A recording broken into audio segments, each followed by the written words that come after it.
Hello, everyone. Welcome back to the Right Path podcast, where being an author, an actual author, still matters. Folks, this is the podcast that's for authors. It's about authors. It's done by an author.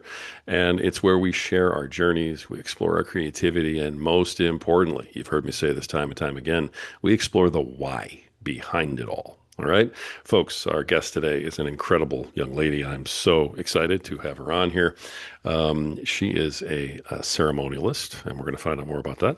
She's a shamanic priestess, and she's the author of Faces of the Mother, a feminine path to embodiment through ancient wisdom, archetypes, and soul fertility.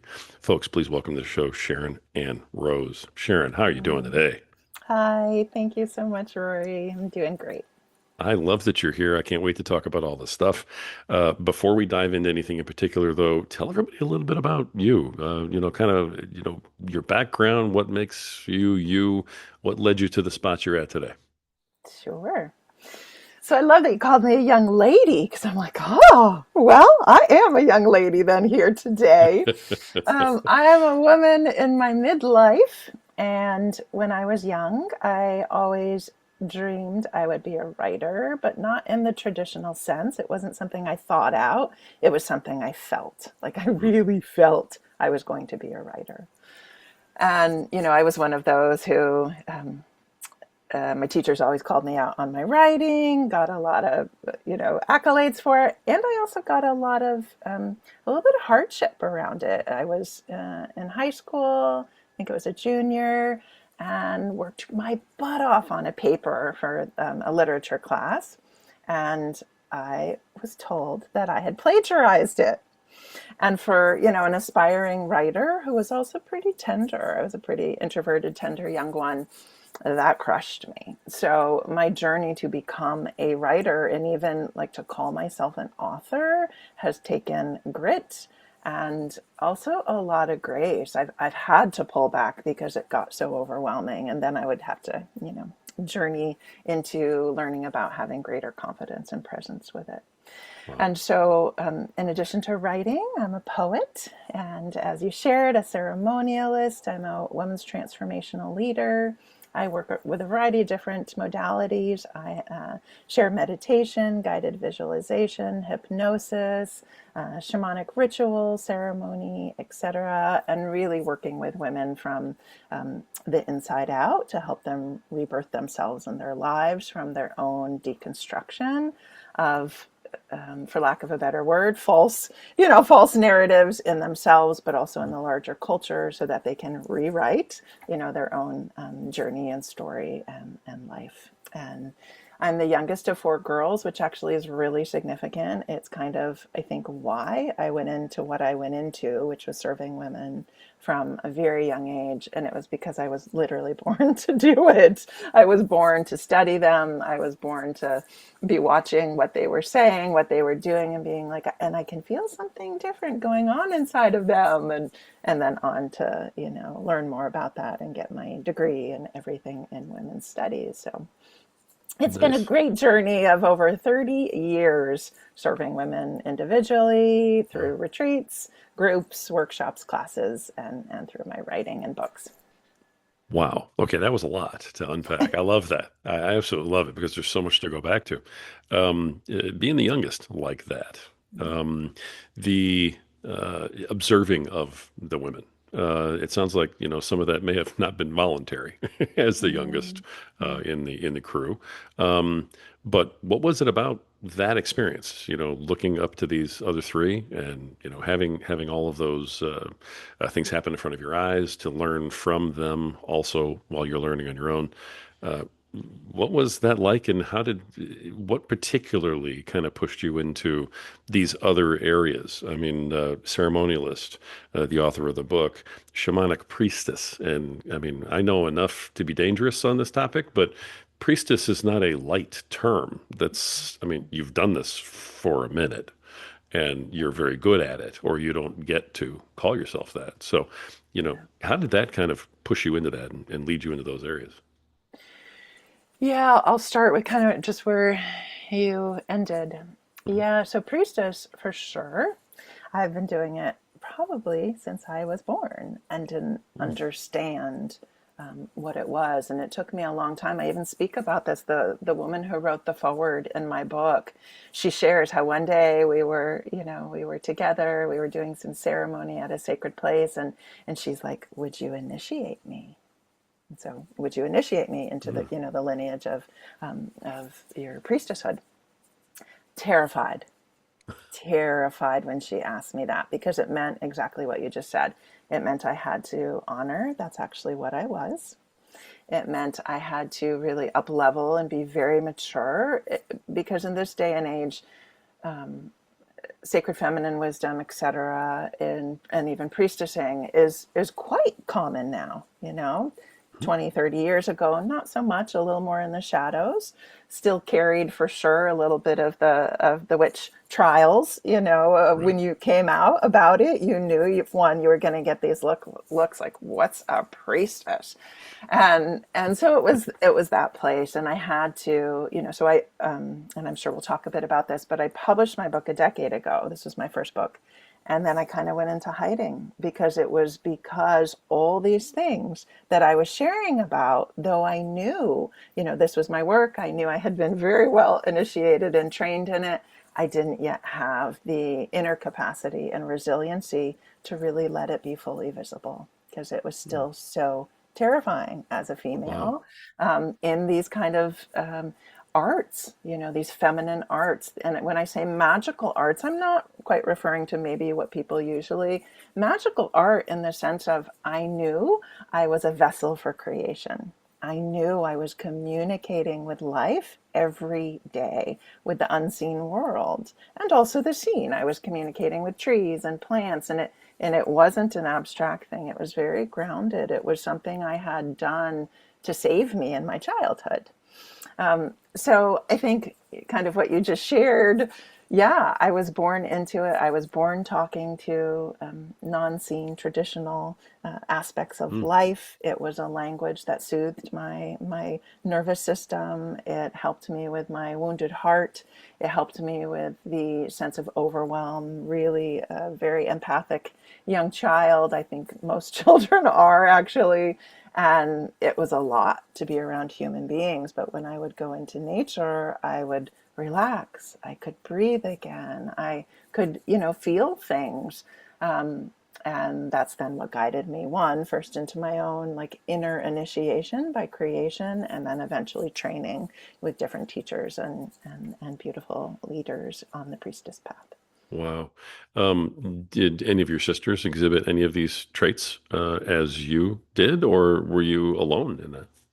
So both, and both. Oh, okay. So one of my sisters super connected to like animals, and had such a gentle, loving heart, and she really went down a path of mental illness eventually. So that also taught me something at a young age of like, don't go too far down this, because if you get really connected to that aspect of life in the world, something might happen to you and you might go crazy. So it's always been a walking of an interesting journey. And then one of my sisters is a yogini, so she has been very dedicated to quite a large international spiritual path and tradition. And yeah, so each of my sisters actually are quite mystical, but in different ways, and it hasn't been easy on any of them at all.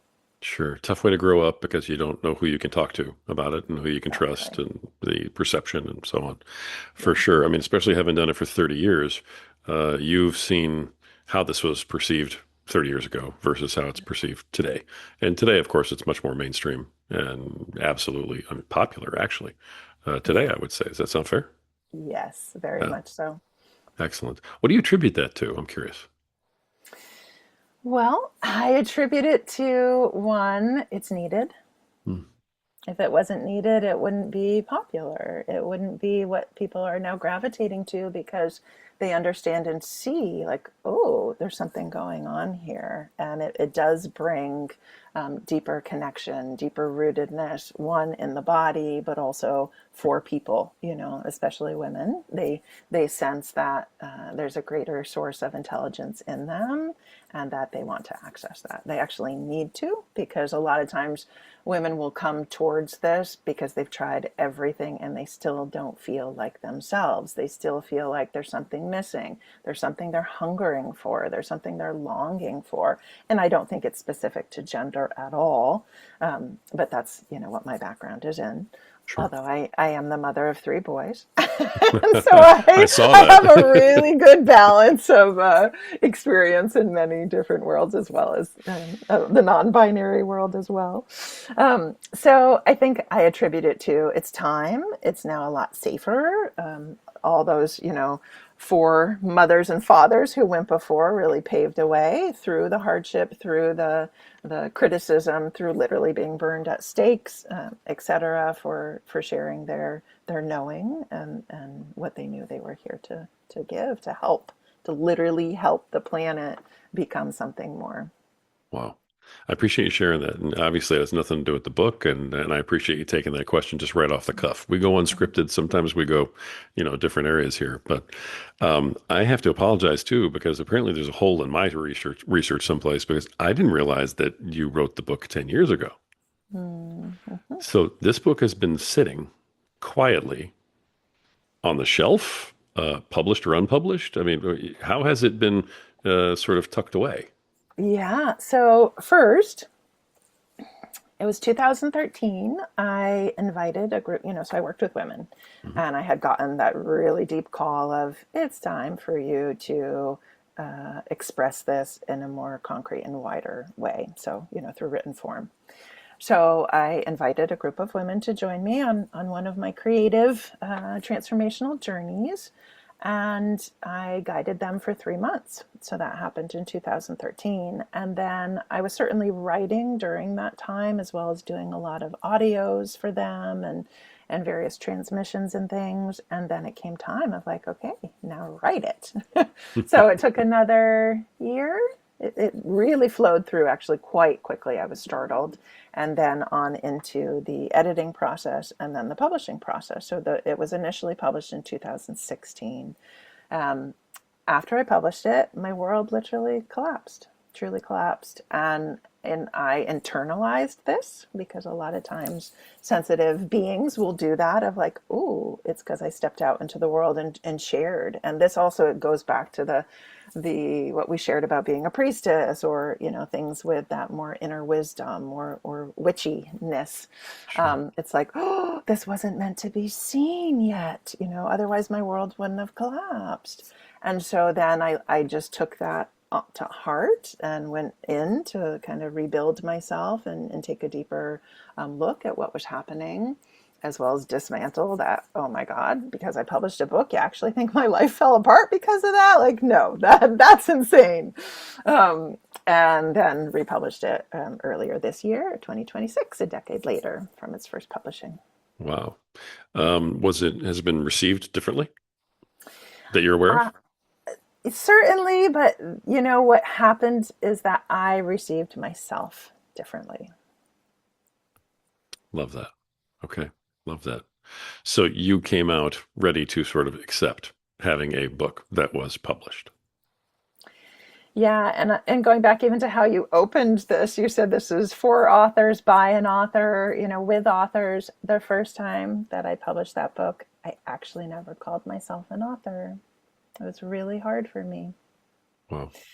And so again, I think that's really important for authors to hear. There's a lot of inner work because sure, there's so many people writing now, and it's become, do you know what I mean? Like you do this to create a business and now is your business card. It's like there's so many, AI can do it for you. And again, no judgment here whatsoever. Right. But I wrote that book from the depths of my soul.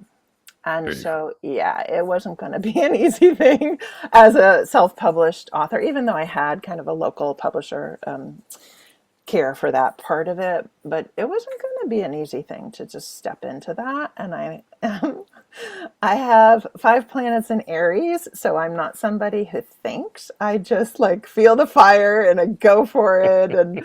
And so coming back to the conversation we were having earlier with, this being a fire horse year, Mhm. now I'm not the one who has to use that energy because life is literally holding it. So I literally like gave the book over to that fire horse to say, yeah, you run with it, sweetie. Nice. You run with it. So I don't one, burn myself out, nor doubt myself. Right. And so in the sense of how it's received, yes, it was received beautifully then. I just couldn't hold it. And now it's being just as beautifully received, and I'm holding it. So I'm asking for all the things I didn't know how to ask for before. I'm asking for reviews. I'm asking for people to put their eyes on it. I'm asking for people to share about it. And back then, I had no idea you even needed to do that. I Like, understand. what? Totally understand. And I wasn't comfortable with it either. So it just wasn't gonna, you Right. know. I love the perspective shift, and the way you're talking about that. I mean, a lot of people sort of just chalk that up to imposter syndrome, and say things like that. But that doesn't quite encapsulate what you're dealing with when you are not willing to accept what you're trying to become. That's a difficult spot to be sitting in. What now? This was sort of a result of everything you were going through at that point in your life as well. It wasn't just about the book. Correct. Yeah. Correct. I just linked the two together and in my mind. And neuroscience shows so beautifully now that you have to literally focus on who you want to become. Mhm.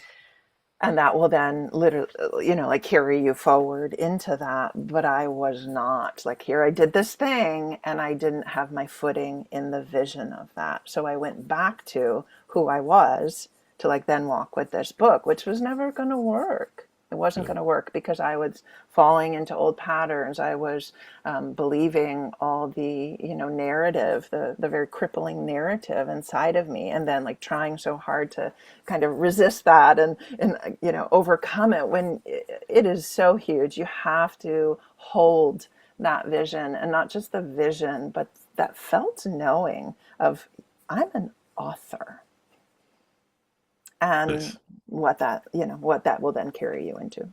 Nice. Nice. With all of your experience and everything you've done over the years, all the skills that you've acquired, with all of these different things that you do, were you able to sort of self-diagnose, realize what was happening with you, and then set yourself on a course to healing, or is that too close? Even with everything that you've been trained to do, did you have to get like some outside push, guidance, help, that type of thing? Yeah, beautiful question. Obviously, from someone who knows. You know? I know just enough um, to be dangerous, right? so it was all of it. There were times, yes, because I am someone who goes deep, and I'll go, deep into the cave, so to speak, Yeah. because I have to clear, and I pull out of life, and I need that to be able to hear myself and to be able to hear what's guiding me. So I definitely did that plenty. And I also have an amazing, amazing group of women in my community. So I leaned into them. I leaned into sisterhood. I have incredible holistic health, care team. I leaned into them. I drew upon everyone and everything I possibly could, I love that. including myself. Yeah, I love that answer. I know a lot of people who are kind of in this space, who have various talents, various educations, have developed various skills. There seems to be an overwhelming pressure to prove yourself or validate your own work, in that I can't have a problem if I'm going to teach someone else.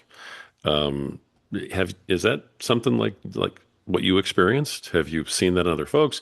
And how do people start to kind of get around that and do what you did, which is, hey, I'm going to do what I can, but then I also need to lean in to the support. Yeah. Yeah, that one's a gorgeous one. And it's not something that people often talk about, you know? Yeah. And so this pathway of One, you really do need to eventually create structures around you because this is like an addiction. It's an addiction to not believe in yourself. It's an Wow. addiction to not understand you were created to do things that you actually, if you stop and you sabotage it, those still need to be created through you. And if you keep doing that, you're going to become ill, and not just yourself, because I went through physical symptoms, Mm. but all kinds of things. It impacts your relationships. It impacts your finances. It impacts your career. It impacts your connections with your children and the larger society, and certainly your own self identity. So yes, you need to lean into, there's actually a 12-step program. It's called Under Earning and Under Being. And I worked with a lot of their tools, to really see that people, once you have this notion inside of you of kind of that imposter syndrome you were talking about, you will literally keep playing out, these characteristics until you can get your own eye on them and know, okay, this is what, you do that whole self-identity, honesty thing where you say, yeah, I'm going to keep doing this if I don't get tools to do this differently. Wow. And so then you do, and then you do it gently. You do it with so much self-compassion and self-forgiveness, but you do it. And you do it every single day. But you do it. There you Exactly. go. You look straight at it and oh, when I get someone to invite me on a podcast and I'm like, oh, nah, I don't really feel like I want to, whatever that is, you go, nope. Every single time someone invites you on a podcast, you go. Yeah. You go. And that slowly, eventually then you can start being more discerning by which podcast feels right, which one doesn't. But you go, because it's so important to see yourself in that new way and new role, and stop hiding away and thinking you're not enough, or you're the imposter, or you'll never be able to do it. Great advice. It's very powerful. Let's go back to the book for a minute because I've taken you, all the way away from your book, and I apologize, but thank you for indulging me. The Faces of the Mother: A Feminine Path to Embodiment Through Ancient Wisdom, Archetypes, and Soul Fertility. A feminine path. So it sounds like you are laying out a way, maybe providing a plan, actionable steps for people to achieve these goals. Tell us a little bit about what they can expect when they go and find the book that is now mainstream that was hiding for a little while.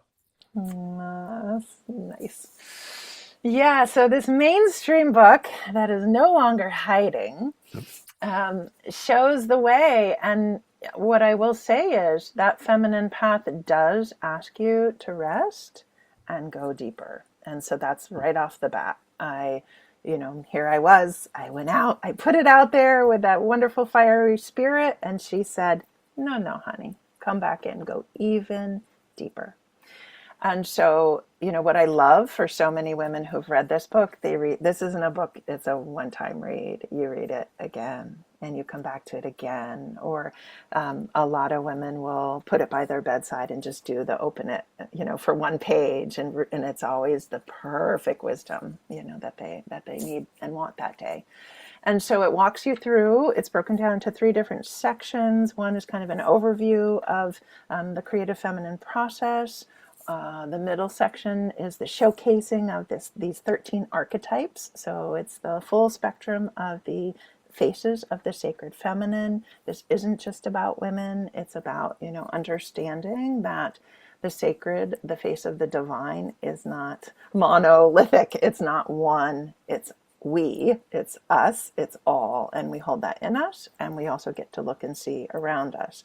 You are the face of the divine. I am the face of divine. We don't get to be like, no, no, no, it only is white, or it only is male, or it's only female, or no, no, it's all of it. And so this breaks it down, and it even becomes, it's kind of a journey book, a playbook, a workbook, a journal, all in one. it showcases each of these women had an archetype that they connected with for 3 months, and then they journeyed with that and created something from that. So a lot of them did painting, poetry, all kinds of things. And so it showcases that. So it's kind of like an art gallery in the middle, as well as sharing honestly what happened for these women. And you were speaking about this earlier, the rupture that happens when you step into saying, I am here ready to be who, I am designed to be. I'm ready to be more than what my limited understanding of myself and life is. And you usually do go through a rupture. So it showcases that with honesty.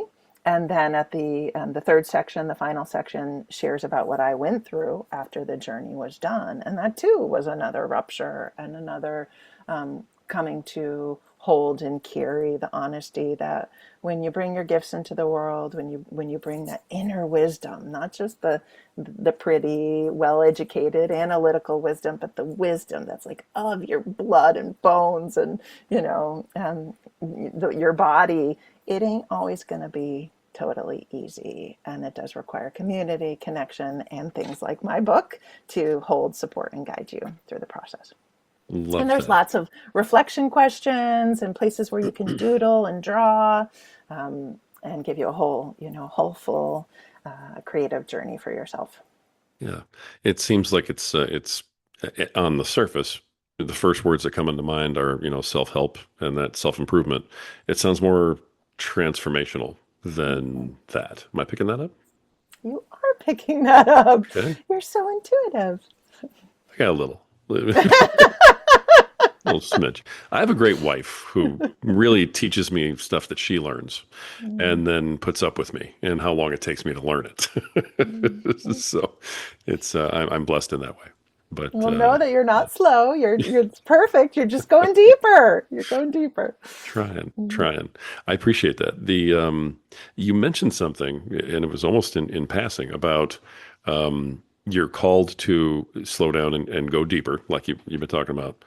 But that isn't easy to do. And there's so much sort of resistance to that from the outside world, but also from inside of all of us, And I know that especially, with women who have, families or responsibilities and things like that, the idea of let me, sort of step aside for a minute and, detach and get quiet and go deep, that seems like almost a violent act sometimes. And it's mm, very, very mhm. difficult for them to do.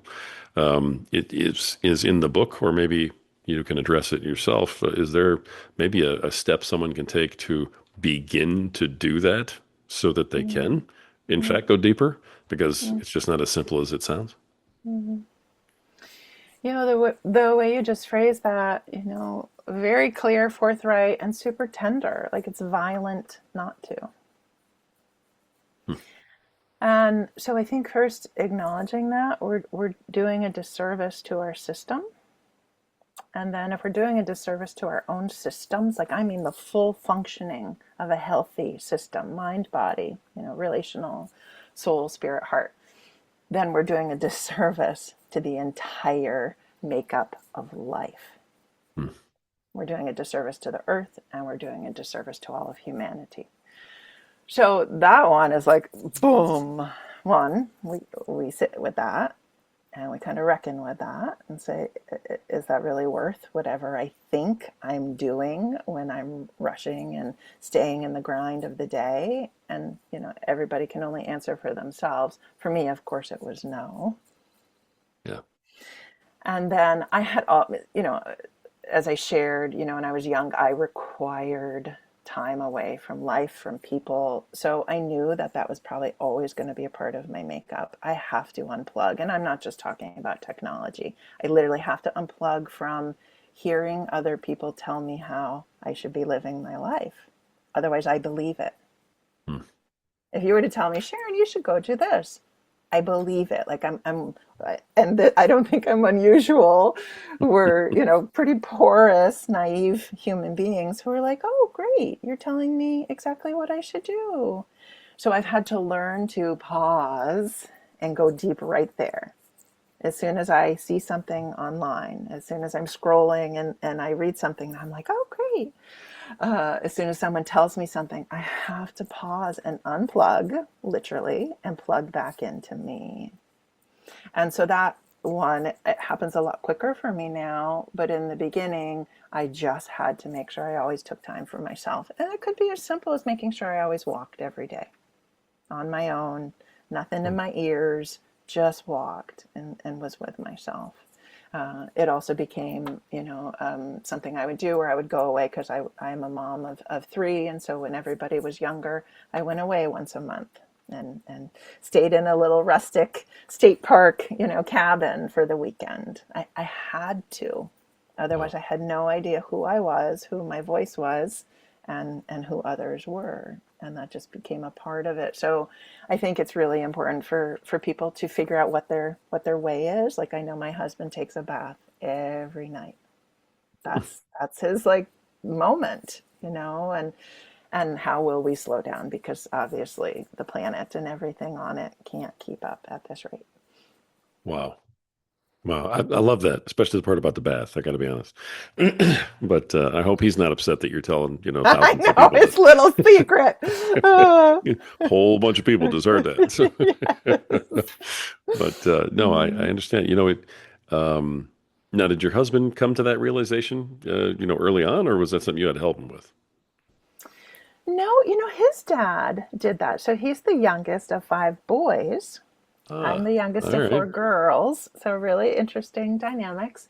And when his dad would get home, I think he just couldn't even fathom this house of five boys. It was too much for him. And he would always go and I think take the newspaper and take a bath. Oh, wow. So, Okay. So it's yeah. a little learned behavior. He got a little help Yeah. going, Yeah, hey, this is a great way to exactly. unwind. All right, Yeah. that's incredible. Let me ask you a few, book related questions here. I talk to everybody at least a little bit about kind of their process, and I'm interested with where you spend a lot of your sort of sensory life. In terms of a lot of feeling, a lot of emotion, a lot of those types of things. Does that impact how your process for writing the book happens? Do you, sort of feel it and then write it? Or Mm. do you go the other direction and say, hey, even though I spend a lot of my life over here, every day I'm going to do 1 hour and I'm going to sit down and be structured? I'm curious how that all played together in the actual writing of the book. Mm. I had wished I was that second version where it was like be super structured. And the irony is, I listened to my intuition and my felt reality, and it ended up being quite structured. Oh, wow. So, because I was a mom of three young kids, I think my youngest had like literally just been born. And often for women, that's when they have a lot of energy after a birth. Mhm. And so I would, our children always slept with us when they were young. And so I would, hand over my sweet babe right into my husband's arms and I would just gently sneak away. And it would be like 3 or 4 o'clock in the morning. And so I did that every single day. And the book just flowed out of me. And that was for me, writing always was that way. It was this way that I connected with the non-formed words, the words before they formed. It would be early in the wee hours of the morning when it was dark and quiet, and I would just sit down. And for me, often I'm on a computer more than hand writing. I'll write poetry by hand on paper, but like booky type things, I do it on the computer. And yeah, so I just sit down. People will use terms like channeling, often with writing, and I wouldn't have said that back then. Again, I was more uncomfortable with any words that had stereotypes or stigma to them. So I just was like, well, I just sit down and suddenly something happens, and I'm just voraciously writing for 2 hours. But I would phrase that more now of I very consciously and intentionally was getting out of the way, creating a very quiet environment that was very safe, guarded, and protected for myself and my own connection, with my source, with spirit, and then I just let what came through come through, and it all happened quite quickly within like months, just a few months. Really? So months just to write the book the first time. Hmm. Yep. That's amazing. Yeah, definitely. I've heard people take a lot longer than a few months to write their books and get them all the way done. So, Yeah. The um, editing took a while, and I have editing as my background. So when the first round, I was editing my own version, and that's a little, that's a little fun. editing Oh, while you're writing type of thing. a bit of both, but no, usually I would just let it come through. And then it was the next day I'd go back and be like, oh, All let right. me add it. Mm. Oh, okay. I love that part of it. The book itself comes out. You decide to self-publish, right? Did you look at any other options, or were you just like, I'm going right to self-publish? This is my baby. I don't want to turn anything over. I'm not even going to look into this other stuff. So I did a couple things. So mine was kind of hybrid because I remember I had gone to a talk at my local library, and there was a local publisher for self-published books.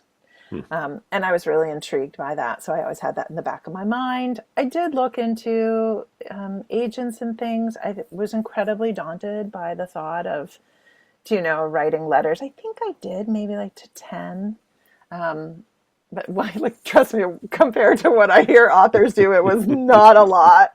And again, I was more of a fire starter. Like, you just go, and I tried to take a couple courses of like, yeah, you've written your book. Now what do you do? And again, I can't really follow other people's directions. So I came back because it kept popping in the back of my mind of like, you remember that local publisher? Go check them out. And I really liked what they provided. So I went with them.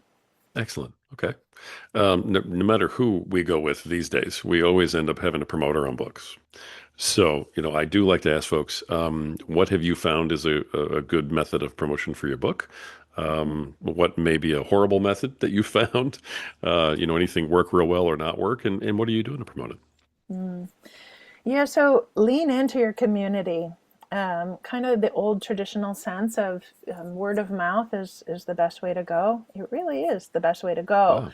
Wow. Uh, Not potentially for per se that quick, fast, like, hey, I just, bam, the boom. It's for the long, enduring that you want your book to literally be a presence in the world for the rest of your life. And so turn towards your community, ask your community, like, I'm going to be launching my book, or I'm publishing my book, or I've got a book event. Share with people, and ask people to review it.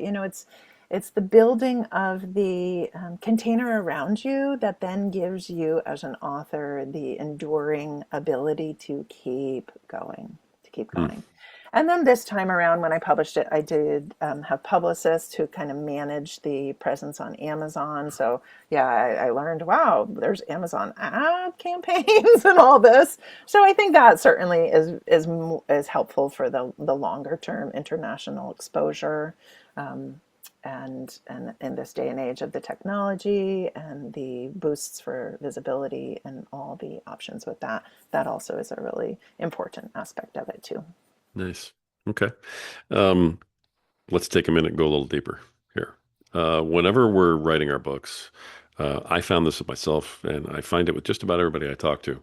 Um, as we're actually writing the book, when we're sitting there and we're producing the words that are going on the pages, usually there is someone, something that we're picturing, someone that we're writing the book to, or we're writing the book for. Does that fall into, does that work for you? And if so, who were you writing this book to or Mm-hmm. for? Mm-hmm. So, yes, it's an interesting thing because it literally is a felt experience. And in my case, I was literally writing it for the women who had walked the journey with me, who I had invited into this process. Hmm. So that was kind of the first layer. But I could feel and knew there was many layers. But it was their faces that I would see as I was writing. It was what we had just gone through or what they had shared, and I felt like that writing was answering their heart's questions. It was answering their challenges when they were clearly like in a moment of, I can't keep with this, like this is too much for me, I'm so scared, I can't bring forward, what's in me to bring forward.